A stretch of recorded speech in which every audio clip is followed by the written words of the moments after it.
कल रेडियो पे भाषण सुना मैं इसका। मैंने सोचा बड़ी बड़ी बातें वड़ा पाव खाते, लेकिन दम है इसमें। ये है पुलिस का पावर। इसकी माँ की परवरिश पर अपन को बड़ा नाज है। ये तो पुलिस का काम है, वो अपना काम ही करेंगे, तो इसमें उनकी तारीफ करने की क्या जरूरत। आपको मालूम नहीं है मैडम, ये लोग सब पहुंचे हुए गुंडे। अब जाके कोई इनका मुकाबला करेगा? पूरा शहर इनसे डर डर के जीता है मैडम। भगवान ने इसीलिए एक असली मर्द को यहाँ पे भेजा है। ए, तू वहीं रुक जा। माँ सॉरी माँ।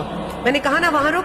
अचानक जरूरी काम आ गया माँ, एक गुंडे को अरेस्ट करना था, इसलिए आपको पिकअप करने नहीं आ पाया। पीछे पीछे। ये सब क्या है माँ? सारा शहर मेरे बेटे के बारे में बात कर रहा है। तुमने सुना? मैंने देखा। मुझे तुझ पर गर्व है बेटा, हमेशा ईमानदारी और धर्म के रास्ते पर चलना।